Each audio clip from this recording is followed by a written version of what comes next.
The arrogant Superman is thinking nature is in our control, and not the other way around. Let them fight. Don't act like a big shot, Kip. You just got the... You have your fear, which might become reality. You have Godzilla, which is reality.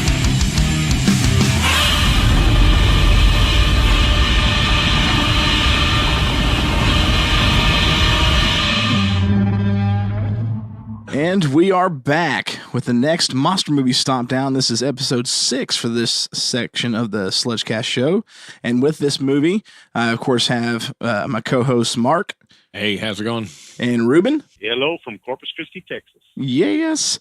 And this episode, we are talking about one of arguably the best Gamera film ever. But we're going to argue some other angles on this one as well. But we're finishing up the trilogy that we started several episodes ago with Gamera 3, Revenge of Iris. 私はガメラを許さない。キャオスは人類の天敵として創造されたと考えたらどうですか。流星長はスダクのことやないかって。アヤナさんはガメラを憎んでるって。ガメラって人間の味方。ガメラの墓場。私たち罠を見てると。あの子も仲間をガメラに殺されたのよ。お願い、ガメラを殺して。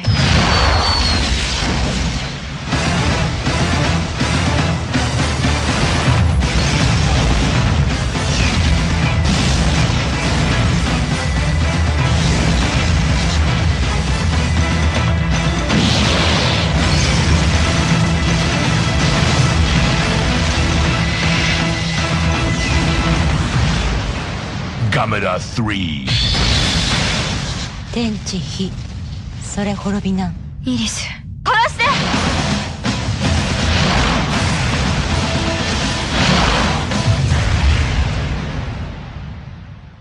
We'll go right into talking about this one because this is just such a good movie. We're culminating to the end. Actually, before we get started talking about it, let's recap from Gamera Guardian Universe to Gamera 2. Now we're fixing to do on Gamera 3. Just quick thoughts that you guys have seen where this trilogy began and where this trilogy ended with this film. What are your thoughts in the progression to Gamera 3? Mark? Well, I think obviously it started out good with the first one and just build up through the second. And of course, we've had that argument about exactly how good this perfect film Gamera 2 is, and so flawless. To finish it up, I think is a great finishing movie on as far as the 3 movie series. So great movie, great series. Definitely a thumbs up heading in that direction. Ruben? I thought, 1 and 3 are connected. I think 2 is kind of its own entity, so to speak, or its own movie. Because, like Empire Strikes Back. Yeah, exactly. Yeah, it's a whole different. That's what it is. I mean, you still have the same characters, and you still have, of course, you have Gamera. But I do like the way they wrapped up the trilogy with a final battle, so to speak, of basically Gamera, who's made to guard the Earth, and Iris. I just call the creature Iris. That was, I could tell from the movie and we've seen it, it was actually created to destroy Gamera.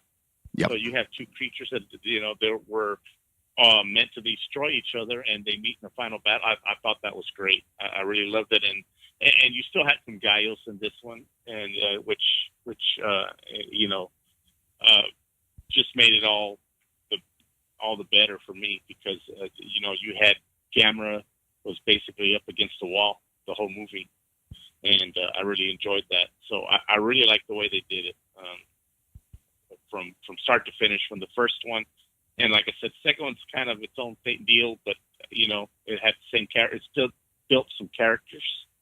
2 was, and it went over to 3, and I really like 3. As a matter of fact, 3 is of the Gameras, it is my favorite.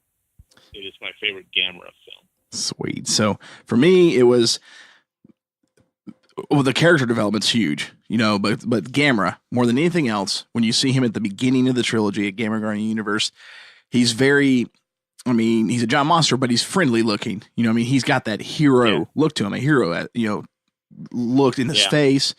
And then as things progress, Gamera 2, he gets edgier looking. The little medallion that him and Asagi have that has that connection gets broke. Their connection's broken, and then he just looks just menacing, evil in the third one, and his character changes along with the look. That's probably my favorite thing about this whole trilogy. Was you don't ever see, or we've never seen, the character progression of a monster. You see character progression for a hero, whether it be Superman or Batman or whoever. You see them progress through their stories. You never, even in film, you've never seen that with a giant monster. And I think that to this degree, obviously with Godzilla, his character changed from bad guy to hero, and that really kind of had to change with the time. It really had nothing to do with the storyline. This had to do with the actual story development. Well, I think actually this Gamera and Iris is very similar as far as, like you're talking about, is to Godzilla 54. A kind of force of nature with no conscience type of deal. Now, toward the end, of course, toward the end of this film, things change a little bit, but throughout the film, to me, Gamera is reminded, when I was watching this, that it's just exactly opposite of Godzilla's character development. It's actually going back to Gamera is just gonna tear through the town and get done what needs to get done. Yeah. And if somebody dies type of deal. And of course that comes into the storyline very heavily, even from the first one. Even though Gamera is a hero in the first one, lives were still lost. And so that did strike me, just like you said, the character development. But to me, it was backwards. It reminded me more of the Godzilla 54, just a force of nature type deal. Yeah, definitely. Just going through town. So, all right, so let's run through this. Okay, so Gamera 3, Revenge of Iris, into the trilogy that Shusuke Kaneko started in 1995, which completely rejuvenated Gamera for Daiei. Even though they somehow managed to completely screw that up a few years later with Gamera the Brave, which is a movie we may jump at some point, but I don't know if either of you have seen that one. No good. That harkened back big time back to the Showa Gamera, a friend of children. The graphics were great, but I think about the best part of that movie was when he's really little and he's going through the house. And Ruben, have you seen it? No, I have not. Oh, well, I'm just talking randomness here, so. Never mind. That's the one that I done. That's all right. So, I won't remember, but we have no idea what you're talking about. There's a funny scene. Gamera, when he first shows up, he's the size of like a box turtle. He's really small. And there's a scene, the boy takes him home, and there's a scene where he gets loose and he's crawling through at the house that's part of a restaurant that his dad owns, and he's barely getting caught. Like, his dad has no idea that he's there. And it's one of those funny scenes where Gamera's like crawling across the kitchen table or the make table in the back, and he goes to turn around, and if he sees the turtle, he'll flip. But as soon as he turns around to where Gamera would be, he just fell off the side. Just little funny, quirky stuff. That was a pretty funny, good scene. But other than that, special effects were good, but the movie was terrible. Anyways, the 90s one was great. Shusuke Kaneko definitely did a great job completing the trilogy with this one. With this, of course, you've got the same writers. You've got Kazunori Ito, who worked on the first two. He returned for this. And now Shusuke definitely did more of the writing in this film than the previous two. That can really be seen in the more spiritual aspect to the film as you go through the whole man aspects. That's really a Shusuke style. If you go and you look at GMK, that was written by Kazunori Ito and Shusuke Kaneko, and that's got a very mystical, spiritual tone and story to it. So same with this one. So Kaneko loves that stuff. The movie was made for $7 million. It actually ended up grossing Japanese box off $15 million, so the highest of the trilogy. Just absolutely was astounding. Of course, we saw, again, return of all the same actors. Miss Nagamine is back. Asagi's back. You've got all these great characters that's been congruent through the series, especially Inspector Osako, which is now a homeless guy in this one. Yeah. Which you see him kind of. Magazines on the street. Oh man, Magazines on the street. he cracks me up in this movie. But you get to see his triumphant return. Nagamine finds him and he chugs his beer and he's got his his oomph back and he goes back to help her or whatever. So you get to see a return of a lot of people with of congruency. And then you got some new characters in it too. The biggest one for me was Moribe, the guy who designed that Mana game on the Dreamcast, who's kind of part of that little government organization that lady's with, and they're he was interesting because if I had, well, I'll go into this in a second, but he was an interesting character. You've got Ayana, the girl who plays Ayana is great, who is Iris's counterpart, where Asagi is Gamera's counterpart. Right. Her story being, Gamera killed her parents in the 95 film with the Battle of the First Gyaos. And so she hates him. And that hate is birthed also within Iris. And so that's what drives those two together throughout the film.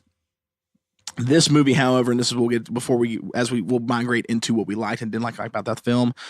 The reception on this movie was absolutely through the roof. It's been widely praised by critics and kaiju fans, monster movie fans worldwide as being the best of the Heisei Gamera Trilogy, even though I'm still going to, it is the best. It's not my favorite, but I will say it is the best of the trilogy because the numbers and the awards speak for itself. But it's also been stated as being the best of the Gamera films, period, which I'll agree with. I think we can all agree with that too.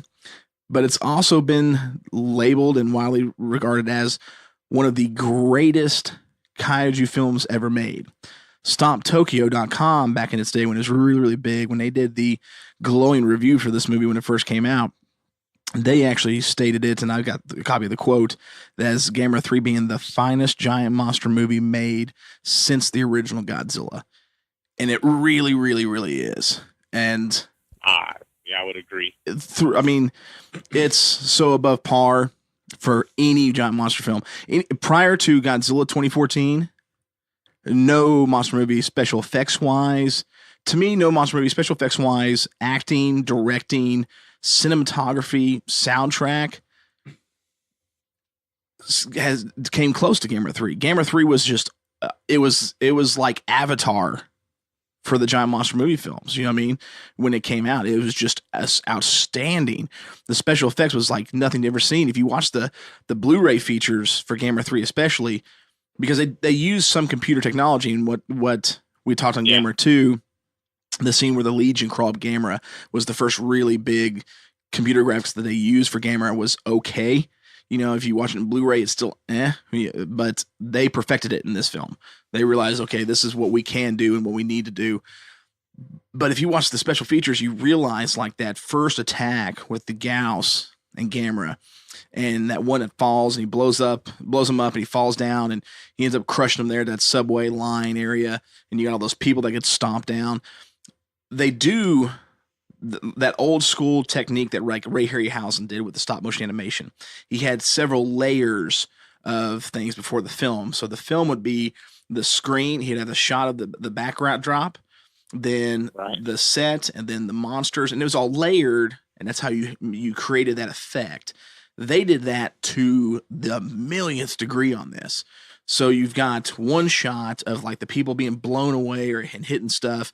That was one shot in front of the green screen. So you got all this effects and this rubble being thrown around, and the people are being thrown by wire work. And then, so they did that. And then they did a second shot of like the pieces behind it, but it was on a miniature scale of the structures and the subway roofing and it being crushed and all this stuff. Then behind it, they did another layer of the Gamera shot, or the Gauss shot. You were talking 6 and 7 layers deep that they did to make these scenes work, and they were absolutely insane. Because when you see Gamera's foot come down and stomp those people, you're like, holy crap, they pulled that off phenomenally well. Or the scene where Gamera's when he first lands and his foot stomps down and those people go flying, that's perfect. I mean, that's as good as anything that Hollywood can put out. And they did that with suits, man in the suit. You know, there's some CG in some spots. So the special effects was through the roof. The acting was through the roof. The story was outstanding. And kind of going with what Ruben had said on Gamera, it was a filler, but it had a few things that was key to this one. The biggest one being the mana situation, because they finally just, you know, in this movie explain what and how Gamera pulled all that energy from all that stuff that's coming around the world, coming down on him and blowing out of his chest. That was mana, you know, the life of Earth that he had to pull and use. And so I like how they explained that. And it explains why, you know, when they go through and explain that Japan has got the least amount, like it just, Japan sucks mana like none other, which is why the Gauss first appeared there. And there's more Gauss there than anywhere else. You know, the Gauss in this movie, I mean, a lot of the Gauss were done with straight CGI, and it's top-notch phenomenal. So everything in this movie, to me, was unbelievable. Pros, everything. Cons, nothing. You know what I mean? Like, this movie was the pinnacle of everything. To me, I would think, and I'll start and we'll go through everybody else, as far as like the things I like the most, which I think I've kind of already stated, the special effects was absolutely unbelievable. The Gamera suit is, I mean, arguably one of the best monster suits ever made. Ever made. The detail is just absolutely phenomenal. I mean, to the point to, I mean, the way he was breathing and you could see his breath coming out. I mean, it's just unbelievable. That suit was so good. I've never seen a man in a suit, giant monster suit, look better than this Gamera suit. Iris's design was phenomenal. It was a truly unique creature.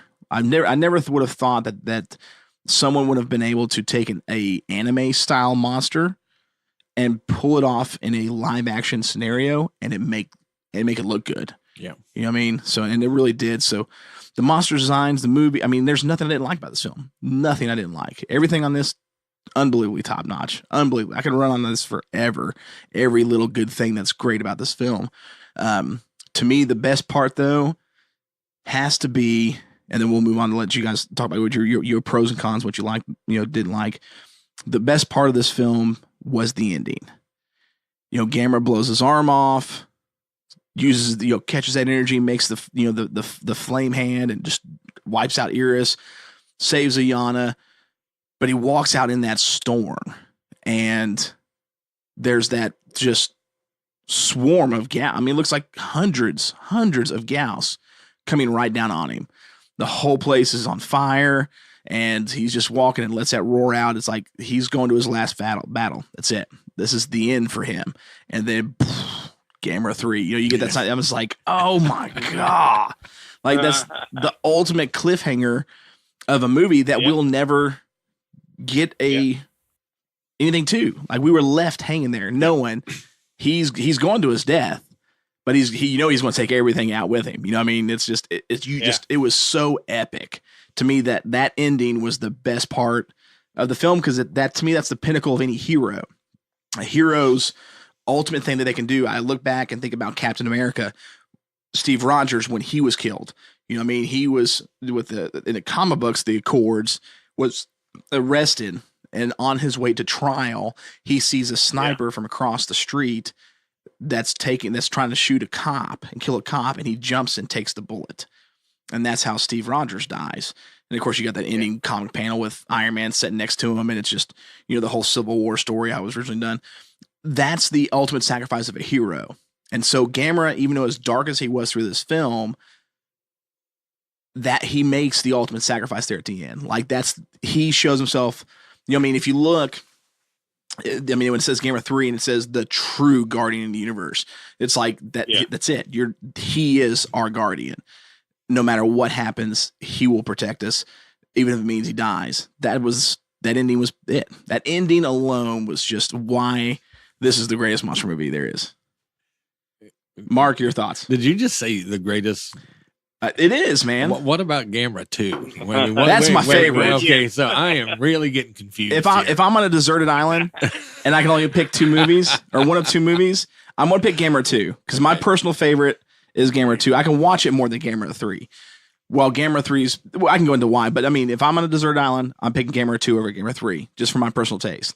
But as far as just a critic standpoint of which one's better, I mean, I have to. I would be lying if I didn't say Gamera 3 as far as a film is better than Gamera 2. Because there are some flaws to Gamera 2, but I overlook it because I love it so much. There's no flaws in this movie, in my opinion. And I agree. Of the trilogy, this is my favorite. It is, I think, the best of the three, and it does put to me a completion on the trilogy itself. Yeah, it does go out the way it goes out, but you know what's you can just imagine what's happening, and so special effects is definitely top on the list here, and for me that's a big thing, because when you put men in suits and try to pull off what they've pulled off, I think they did an exceptional job at it. And there really isn't nothing bad to say. I mean, I sat down with my granddaughter and watched this, and she was just rooting Gamera on all the way, and it was just she immediately took to him, right? And as him being and she, as far as monster movies, she doesn't watch them. So this was pretty much her first monster movie. So I sat down and watched with Papal from start to finish, and she loved it. And you could see almost that connection that we talked about in Gamera films, how he's, friendly with children. And, And you see her, immediately. But I think as far as the movie goes, I think it was phenomenal. It's on here as we're watching it, and just watching the effects going on is amazing. I think they did a fantastic job. No negatives coming out of me. Yeah, I can't think of any. Yeah, and so I'm a thumbs up all the way on this. Ruben, what about you, man? Man, I'm going to agree with y'all. I mean, I love this movie. The special effects were way above average. And a matter of fact, of the three, I thought the effects were the best. Even though the first one had some pretty good effects, this one just they were just eye catching, and they were perfect. The storyline was perfect. In fact, this movie, up until this is the first time I've actually seen this movie. I've had it on DVD, but I've just never sat down and watched Really? it. Yeah. I didn't know that. So you and Mark both. Yeah, it was the first for me also. Yeah, this is Sweet. I've had it on DVD. I know I've mentioned it on other shows that it's my son is the one that told me, you got to watch these Gamera films, Dad. And I've seen the first one. I had seen the second one. I had just never sat down and watched the third. But after watching the third movie, now I know why. I've always wondered why everybody had the argument online about Godzilla versus Gamera. And I'm like, Gamera doesn't have a chance. Gamera doesn't have a chance. It came from this movie. Yeah. After watching this movie, I'm like, Godzilla still wins, but Gamera just doesn't have any quit in him. And I said, I see why people want to see this battle. After seeing this third movie, that's how impressed I was with the movie. It's just after watching it, I'm like, man, you know what? Gamera is just, there's no quit. They're going to keep coming. Like you're talking about that last scene.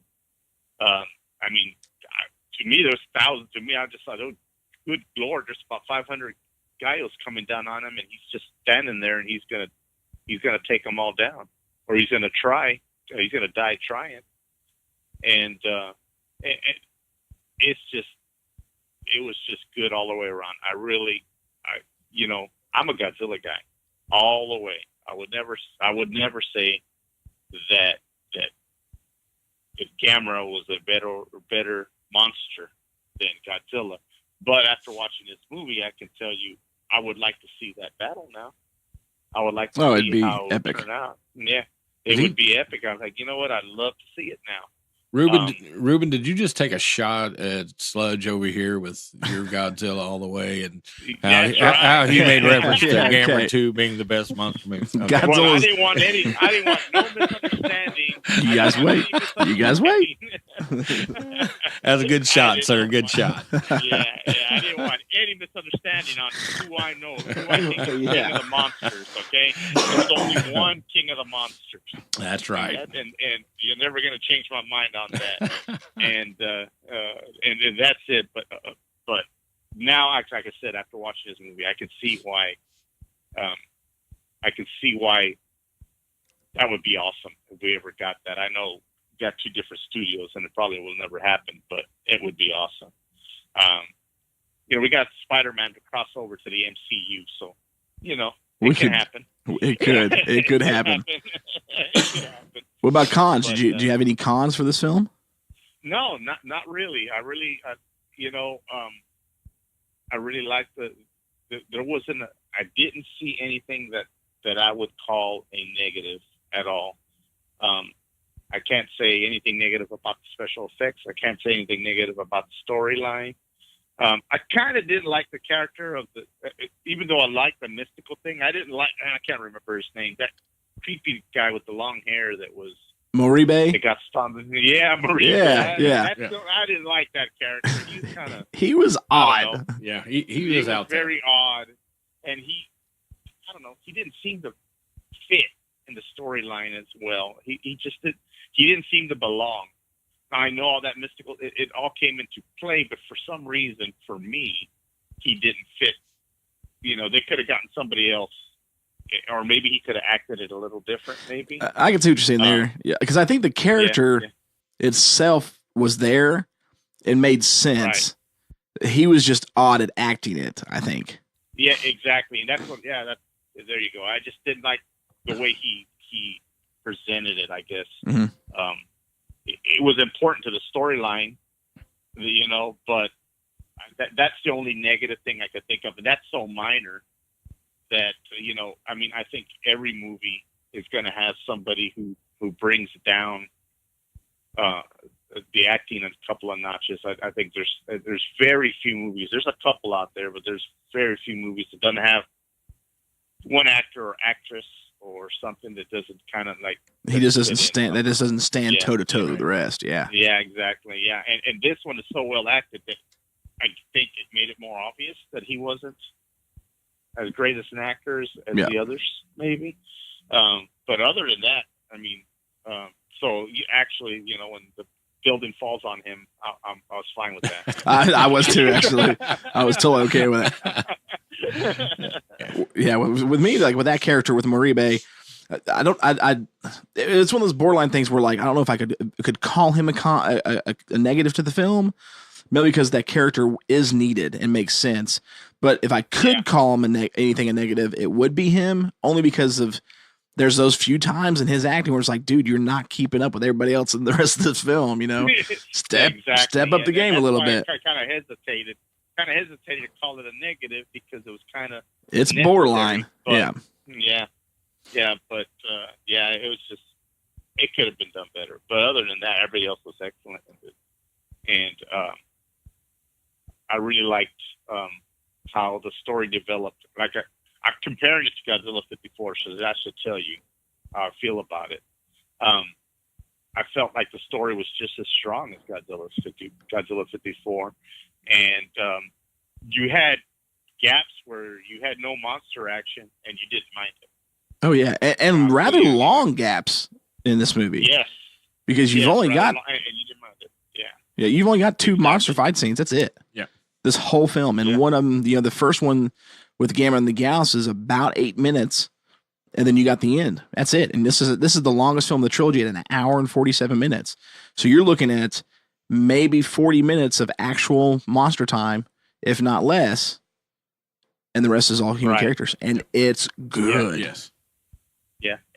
And I don't mind it. I didn't mind it at all. I'm fine with it. It's just like Godzilla 54. Godzilla 54 didn't have that much monster action, but 11 minutes. If you're really a monster movie fan, then you don't mind it because you want that story, you want all that background, and you want that, and then that's fine with you. There's some people that don't like that, and that's fine. But to me, if you're really a fan, you'll enjoy. If you enjoy 54, I think you'll enjoy this one. just as much because the story was that strong, and the story was so strong. You don't, like I said, you don't mind that there's no monster action. So, other than that one guy, nothing negative to say about this movie. There was so many different aspects of this movie too, which I'm kind of glad we went through because we've got plenty of time. In compared to how we normally do an episode, to really dig this one, because there was so much in this film that was so different to me in this trilogy as a whole. You know, I mean, we've discussed, we've reviewed each film. Now we're at the end of the trilogy, and there's a couple things I think we can discuss and point out. So as we see this as a story, if you look back and go to the Showa era, the Heisei era, these story arcs of time frame. You've got the Showa Gameras, Showa Godzillas, Heisei Godzillas, Heisei Gameras. As far as stories go, I really think this one was the most well thought out and developed. And honestly, I really ache in this movie in comparison almost to the original Star Wars trilogy. The way that they handle the development of everything, whether it's, the first beginning, when you look at Gamera, Guardian Universe, you got these two big characters, Gamera, and then you've got the Gyaos, okay? So to me, that's Luke and that's Darth Vader, okay? You've set out your two main characters, your antagonist and protagonist of the series, who the hero is and who the villain's going to be. And as you go through, because Iris himself is part Gyaos, and they describe that in the movie. I mean, he's like a much more advanced, perfect creature, and shares a lot of the chromosomes, the setup that, or DNA setup that the Gyaos has. So when you go through this movie, or these movies, you look at the things that happen. So you get the whole initial setup of what's coming, who Gamera is, who the Gyaos are, starts in the first movie. Then when you move through, the second movie is really about the development of Gamera, his character build per se, and he has got to go through a moment of loss and severe damage. Okay, look at Luke in Empire Strikes Back. That's his character development into who he really is and who he becomes. And severe damage. Gamera gets blown up in Sendai. Luke loses his hand. Right. Gamera loses his tie with Asagi. Luke finds out that Darth Vader is his father. There's all these bad things that happen. They come out victorious in the end, but so many bad things happen as the character develops. And then you get to that third film where Gamera's got his edge and he's dark and he'll do what it takes to win the final outcome. And then you look at Luke in Return of the Jedi, all black the whole time for a reason. He's learned a lot. He's developed. He's dark. He stands side by side with his father at one point and does whatever it takes to take down the Emperor, which ultimately, Vader does. But to me, there's a lot of similarities in the two trilogies. And I don't know that Shisuke really thought about it, or said, I'm going to model after Star Wars. But to me, it's that good of a trilogy. And when I look at other monster series, there's just, to me, monster movies in general, as far as a series and storylines, there's none that touch this Heisei Gamera Trilogy, because it's as good as Star Wars. I mean, that's just my thoughts. What do you guys think? That's pretty good. And I hadn't even compared it like that, but I think you hit that pretty spot on the way they developed. There's even and you even have a version of the Force with the mono. With the mono thing, exactly. Yeah. Yep. Yeah. Mm-hmm. I didn't think about it, and of course, Star Wars and all these stories have their roots in mythology. Mm-hmm. Most of the time, and so I think that's the similarities come because they both, they both take the story and they use mythology in it to do this. Even religion, it's you can do that comparison too if you wanted to, and I never really thought about it either. Now I did think of when they start talking about that, so they're talking about the Force. When they're talking about that, that's the Force. So, that's the first thing that came to my mind. Of course, I'm a big Star Wars fan, so I thought it was just me. Oh no, I definitely, I'm with you there because I was like, there's so much Star Wars reference in this that it's just epic. It's the trilogy as a whole. Yeah, exactly. So, and you're talking about Gamera, losing a hand so that Luke. I mean, I don't know if this was all done intentionally or not, but I doubt it was. I think it was just maybe he had just finished watching the Star Wars trilogy and started writing this. He could have. That's very possible. Yeah, very possible. But that's it. But I think it has more to do with mythology than it has to do with that is their main drive of the story, which makes the story great. And as much as I love like the Godzilla films, there's no mythology. GMK does. GMK has a mythology type deal. Right. But I'm talking about films made up to the point where this Gamera film was made. Well, even if you look at the GMK, I mean, that's this crew. Yeah. You know what I mean? The Gamera crew did that movie. The Gamera. So when you mentioned that, I'm like, that's GMK is one of my favorite Godzilla movies. I feel it's up there. It's a top-notch movie to me, and that's probably one of the reasons I like this Gamera film so much, is because it uses some of the same precepts or so. I can't think of the right word right now, but so I lost my train of thought there for a second. That's okay. I mean, it definitely, and that's one of the things I like about Kaneko too, is he pulls from a lot of that, especially old Japanese mythology and stuff, and really brings it to life, exactly. Which is really, really cool. Yeah. So that like I said, this is the first time watching. I sat there and I'm like, this is one of my go-tos from now on. I'm like, it's a great movie. And I know now I remember what I was saying. As much as I like the Heisei Godzilla films, and I love them, but the storylines are kind of silly, Yeah. They're serious. They're trying to be serious, but they don't come across as that. You have some silliness there, and I'm like, man, they could have done it. They could have done a better job. I still love them, and they're some of my favorites, but a lot of that has to do with the fact that my son grew up watching them, and I was there with him. So, but I can say now that the Destroyer film was great. It was dark, but even that had some silliness in it. And the Ghidorah one, King Ghidorah one, was shot full of silliness and time travel. My least favorite of the trilogy. Yeah, or the Heisei films. Yep. Yeah. Well, I think the difference between. I'm sorry. Go ahead. Go ahead. Go ahead. I was going to say the biggest thing that I think difference between, especially when it comes to Toho's, the Heisei Godzillas and the Gameras, was Toho tried so hard, it seems like, to capture all the great moments of the Showa era. The dark, serious tone of Godzilla, the fun, poppy storylines or out there storylines of the Showa series in the 60s and the 70s. And they try to cram all that into the 90s series they tried to get all the best little pieces of Godzilla and make it work for a decade. And it didn't. It really, really didn't. The only time to me, that it actually worked was the moments that they stepped away from that. The 84 Godzilla, Godzilla vs. Mechagodzilla 2, and Godzilla vs. Destroyer.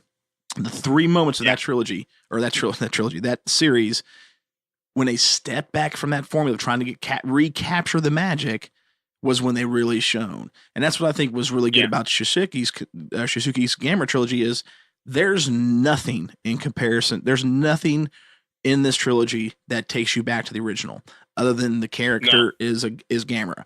The origin, nothing's the same. And they didn't try to go back. There was no throwbacks. They said, we're making our own beast. And I think that's a part of why it was so successful in comparison to the 90s Godzilla films. Yeah, and I think that's absolutely right, because they tried too hard, and in trying too hard, something was lost. If they would have just because Godzilla '84, I really liked it. I thought that was great movie. They kind of, you're right, and then they kind of said, well, we got something here. Let's try something different, And then I guess Biolante was after that. And even that one was kind of like, that's not one of my favorites, Biolante. I mean, a lot of people think it's a good one. To me, it's just another Godzilla film. I'm with you on that one. I'm with you. To me, Mechagodzilla 2 is my favorite of that series, followed by Destroya. And don't ask me why. That's just the way it is for me. And it's because you got it right. Yeah, there you go. But going back to the subject of Gamera, is Gamera does, like you said, does it all. It's a whole new origin. It's a whole new storyline. There's no nostalgia there. This is how we're going to do it, and it works perfectly. And I think, like I said, I like it a lot because GMK is one of my favorite Godzilla films. I mean, like I said, it's one of my favorites, and this one is a lot like it. I guess maybe because of the mythology too, and the Star Wars, maybe the Star Wars things comes back into it. And I'm even a big fan of the Apes fan, so there's a lot of that mythology even in the Planet of the Apes series, the old and the new. There's a lot of that, and I dig that. I really dig that. So, like this film is, I'll put a top 5, man, of one of my favorite films of all time right now. Oh, it's monster movies especially. It's up there. Yeah, it's up there. I'm a huge, Star Wars fan, and I like Godzilla. But this one, right now, after watching it, I was amazed that I liked it as much as I did. I knew it was going to be great because I like all kaiju. Pacific Rim, I like it all. But this one really impressed me, so much so that right now I'm like, man, if I had to pick a top 5, it would probably be in there somewhere. I can't promise you where it'd be. It very easily could be. Very easily could be. Is there another monster trilogy out that you can think of? That's to this level? Yeah. No. This good. Yeah. I think this, as far as even as a trilogy goes, this is, above and beyond. Oh, it's better than Lord of the Rings trilogy. Yeah. Definitely. We're not going down that road. Because, 3 films of walking gets boring real quick. Well, I knew that was coming. There's not. This is better than the second Star Wars trilogy.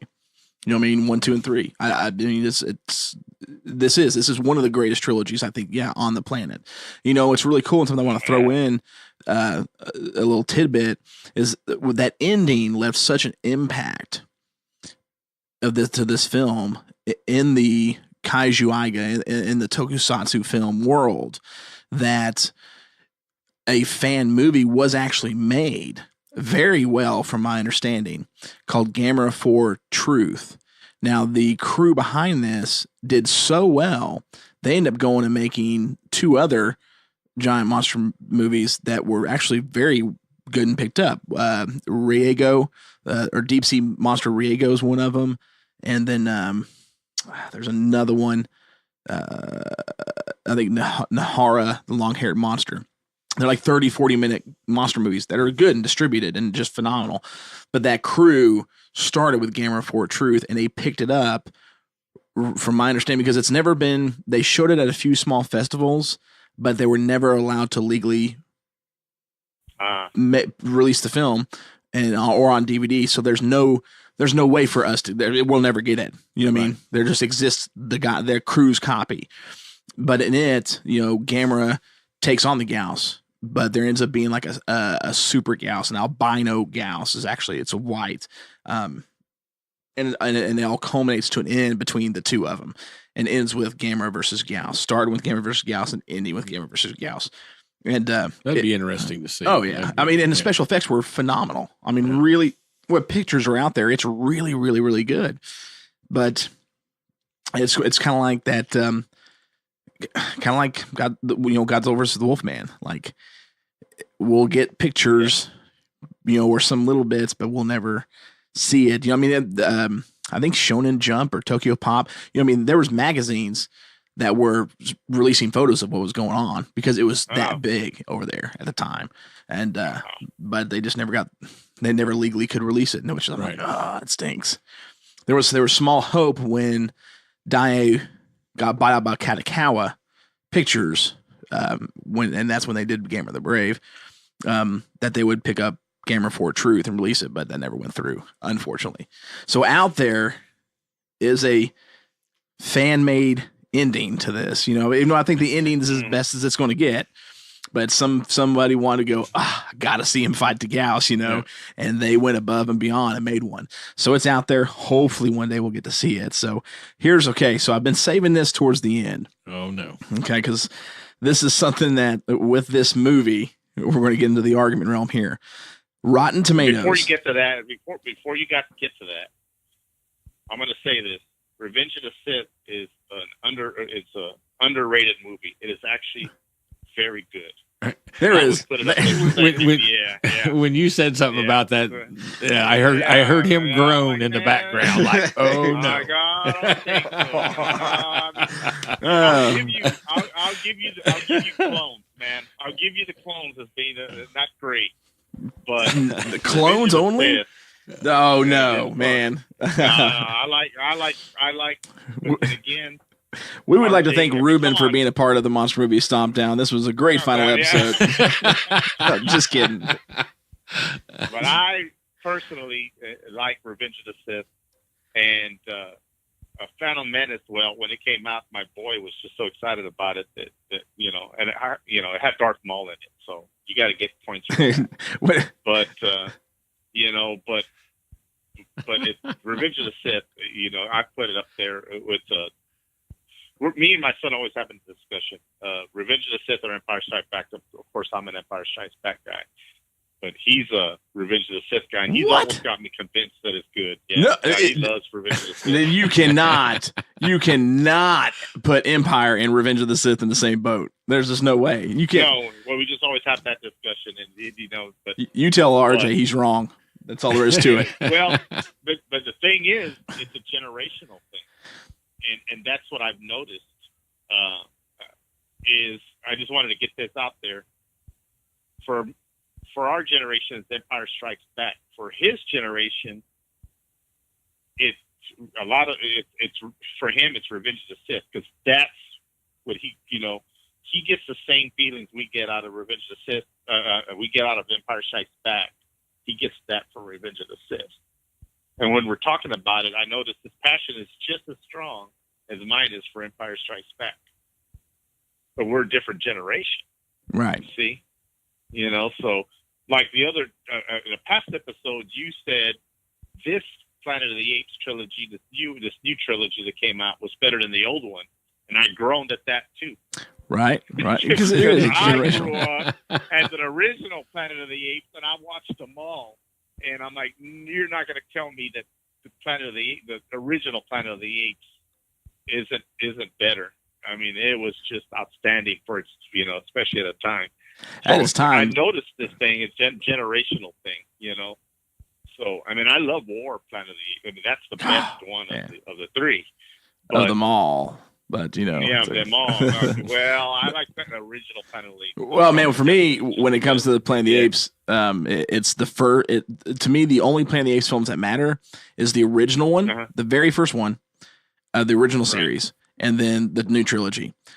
To me, they started we're getting way off topic. To me, the Conquest and Beneath really lost me. Those films did. They did not capture the same magic when I watched those as like the original Planet of the Apes. Right. And my two favorites are the original and Conquest. Man, I just couldn't. The concept was interesting. Bringing Cornelius to our side, I guess. But yeah. I don't know. It just, to me, it was. I didn't mean to get off topic here, but then when you said that, I'm like, you know what? I better bring this up. Hey, that groan vibrated. I felt that. I mean, it wasn't a hear it. I felt it. I was like, oh, here it's going to come up. When it comes, I was in Knoxville a couple weeks ago, seeing a buddy of mine, and he was watching Revenge of the Sith in 4K or on his PlayStation 4 or whatever. And we hung out and watched it, and I hadn't watched it in a while because. That's my least favorite Star Wars film for many reasons. But that's your worst. Oh man, you like Clones better than you like Revenge of the Sith. Oh yeah, definitely. Because Hayden Christensen, all because of Hayden Christensen. Well, actually, there's a few other reasons, but he's the biggest reason. Because the end, he took the baddest of bads when it comes to villains, and made him the biggest sissy I've ever seen in my life in like 2 seconds flat. I don't know how he managed to do that. But even throughout the whole movie, and me and my buddy Josh, we had this joke, and we even laughed about it when I was hanging over there, hanging out watching the movie. He has no good, his delivery and all of his lines are terrible at Hayden's. Now, I mean, some of the other characters are good. Ewan McGregor, he was great. He's the Obi-Wan, in my opinion, throughout the whole trilogy. Yeah. You know, he's phenomenal. Yeah. Samuel L. Jackson was absolutely great. Yoda was great. There was a couple of them I didn't care for, but Hayden Christensen, man, totally ruined the whole trilogy.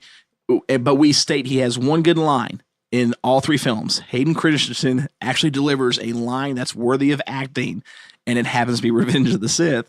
And it's when he's fighting Obi-Wan on the lava planet. Yeah. And Obi's cut his arm and his legs off. Yeah. And he looks up at him and his eyes are glowing and he's just like, I hate you. That you. line was awesome. Like, and we were both like, we were looking at each other and we're like going, here it is. Here's the one good line right here. And then he delivers it. You know, so we laugh about it. So his best part is in that movie, but that movie, Yeah. oh man, that's All right. All right. Now go to where you were going. okay. So back to Gamer. Rotten Tomatoes. Okay. Yes. So when it comes to Rotten Tomatoes, I don't. If I check a movie out on Rotten Tomatoes, as far as a score, I do not use the tomato meter. You know, the critics one. I just don't go by it. It's Venom's proof of why that just doesn't work. You know what I mean? Venom's got like 32% tomato meter, or whatever, and it's the 5th highest grossing movie of the year so far. Phenomenal movie. I go by the audience score. The audience score is the millions of registered users worldwide for Rotten Tomatoes. Okay. It's very rare that a movie gets high 80s and 90s. Okay. I looked up just because I was interested to see what the Rotten Tomatoes audience score, not the critics, because forget the critics, audience score for Godzilla 1954 and Gamera 3 were. Godzilla has an audience score worldwide of 89%. Gamera 3 has an audience score worldwide of 90%. Worldwide audiences, 1%. That got to be the Russians.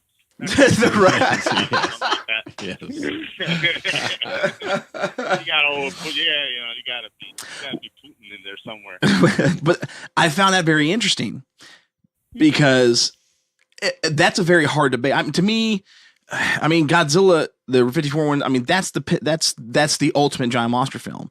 Nothing will ever surpass that when you put it all in a big perspective, as far as how impactful that movie was at the time, how well the special effects stand up, the story, the longevity, the historical parts of the character. That's the pinnacle monster film. But to me, when I saw that, what came to mind is like, wow. So worldwide, you're looking at 89% to 90%. To me, I do believe it's that close, but I still think it's kind of flopped. But that's what the world thinks. They put this Gamera movie at that high of a regard that it is the monster movie equivalent to the original Gojira. Well, I did compare it to 54, so I can't really argue with that. I'll argue with the percentages, but I can't argue with the fact that it reminded me of 54. So I think they both deserve 99% each. You know. Well, I think that's where that brings up the argument of them two going head to head. Mm-hmm. You know, when you just like you were talking, Ruben, about comparing it to the 54. So it's good. Still never going to top Godzilla. 54. I mean, that's the pinnacle of it. I agree. But I'm a Godzilla guy like Ruben. I'm a Godzilla guy. Yeah, okay, Gamera too. We'll go there. But hey, dude. I don't know. I think you're exalted Gamera. Yeah, I agree with you, Ruben. I agree with you, Ruben. Yeah. I mean, look, I was going to say it. Deserted Island. If I could pick 2 films on a deserted island, then it would be tough between the 2. Like if I had to pick one, it would be tough. But I mean, it would be Godzilla 1985 and Gamera 2. Like that's the 2 best monster films for me. Wow, you hear that? I'm listening to him. I'm listening. And I tell you what, we're talking favorites, not best here. Okay, favorites. I know. Gamera 2, man. What I heard is Slud said Godzilla 54 is not up to par with Gamera. That's what I heard. Well, in my world, my favorite is the best. So I mean, that's why I stay with Godzilla 54. Yeah, exactly. Yeah. It is. I mean, 54 is the best giant monster movie of all time. It's always going to be. But to me, it's awesome to see, and it makes it so interesting and opens so much for dialogue and conversations, is what one man did with this trilogy, and the way he ended it took it right to the top, right with him. I mean, just I agree. Yeah, it's top notch, but I think part of that Rotten Tomatoes too is the 54 versus that one is the generation that's voting, for one thing. And the special effects, because of course 54's effects aren't. I don't think so, dude. Up to the I don't think so. I'm going to say that this. I mean, I'm going to disagree and say the 54 effects stand up toe to toe with Gamera 3 because they hold up so well. Because if you look back at like Gamera 2, even though I mean, because we'll use my favorite, Gamera movie. There's scenes in there where those special effects will not hold up 10 years down the road. And the same with Gamera 3. You're right, yeah. But if you look at 54, Godzilla 54, those special effects still stand up to today. Yeah, but I think you're kind of old school. I think that you appreciate some of the older movies and the special effects where a lot of the voters on Rotten Tomato aren't like that. And so that's why. What I was getting okay, at. The voters don't appreciate it. Yeah, the voters won't appreciate what we and you voters should. Yeah. It's like The Thing. I mean, you look at Thing 2011, that it's sequel to John Carpenter's. The special effects of Rob Bottin, all practical effects, blows the new one out of the water. You know what I mean? That is a thing too, and that's one of the things too. The people that get it right are the ones that special effects wise, like Shuki's crew, they perfectly blended computer animation and practical effects in this movie. I mean, flawlessly in this film, I think. Yeah, I mean, I agree. My comment was basically, I think that if there was a bunch of Sludges, Rubens, and Marks voting on Rotten Tomatoes, that the scores would still be close, but Godzilla 54 would get the edge. Yeah, it would flip. He would win the electoral college. Yeah, that's what he'd win. Yeah, exactly. I mean, it would. I mean, if I did if I did the vote, I mean, of course, I think both deserve 100%, but I mean, in the realistic world, it would be like a 95, 94, or 97, 96, with Godzilla still right there on, above it.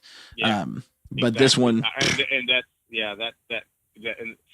and I attribute that. Maybe I'm just, as I get older, I see where the younger generation now, I'm sounding like an old man now, they don't appreciate some of the stuff that we do. Even with horror movies and stuff, they want to see blood gushing and all that, and I want to be scared, type of thing. And their definition of great isn't the same as my definition of great when it comes to a bunch of genres, not just monster movies, but horror movies and science fiction movies. And, I mean, I know there's kids out there that think that Godzilla 54 isn't great at all. They'd rather see Pacific Rim. And that's what's wrong with the world today. Yeah, which is great. I'm not knocking Pacific Rim, but it's not Godzilla 54. No, great movie, yes. But not 54. So. Well, all right. Well, hey, you guys listening? That's it. That's the end of the trilogy right there. And if you have not, even after listening to this, if somehow you've this trilogy of movies, if you have not gone and seen this trilogy yet, you have got to watch it. You will. We all three promise you will not be disappointed by any one of these films. Yeah, not at all. And watch them all the way, start to finish, because it just steadily gets better and better and better all the way to the end. So, any final thoughts on the movie? I think it turned out it was great. The trilogy's great, and you're right. If you haven't seen it, go see it. Yep. Or pick it up, get it, whatever you need to do, and watch the trilogy. Yeah, and you can find them. I mean, I like I said, I found this Gamera trilogy at Half Price Books, and I see them all the time. At Half Price and at different record stores and stuff that have DVDs and Blu-rays. So they're out there. Here in Corpus, we don't have FYE or anything like that. And FYE always has them. Yeah, FYE that's where I used to get all my Godzilla films. So I would recommend this highly. I mean, it's really a great film. Definitely check it out. The trilogy's great. Oh yeah. But all right. Well, so that wraps it up for the Gamera trilogy, ending it with Gamera 3 Revenge of Iris. We've got our next Godzilla film on the next episode, and this one is coming at a great time because the next Godzilla film in our film, actually, the pacing's good, is Mothra versus Godzilla, which is, to me, one of the pinnacles of the show was. I mean, absolutely. It's one of the few ones where I'll watch the English version actually over the Japanese because it was so good. But we'll get into that on that episode. So that's January's. February's is our next one, which we've talked about, and you guys let us know. Let us know what monster movie you'd like us to review. We've gotten a lot of votes, or a lot of people messaged me and talked about The Thing, John Carpenter's The Thing. So we may do that after the next Godzilla film, but you let us know if there's something special you want. That'll be February, which means March, prepping of 2019, prepping into Godzilla the King of the Monsters, we will hit Ghidorah, the three-headed monster. Can't wait on that one either. Yeah. With a month between to break into it, because what's going to be interesting is on that one, Ghidorah the three-headed monster, you got Godzilla, Mothra, Rodan, and Ghidorah. Oh, yeah. Godzilla King of the Monsters, Godzilla, Mothra, Rodan, Ghidorah. I mean, it's going to be epic. So, but definitely, again, thank you guys so much. Join us next month as we go through Mothra versus Godzilla. Not to be confused with Godzilla versus Mothra from 1992. This is the first one, 1964, or here in America, it was called Godzilla versus The Thing. Great movie. This is one that is definitely in Sludge's top 5 Godzilla films. As far as being the best of the best for just those series of movies. But all right. Well, again, we thank you guys so much. This is Sludge. It's Mark. And Ruben. Y'all have a good night. Don't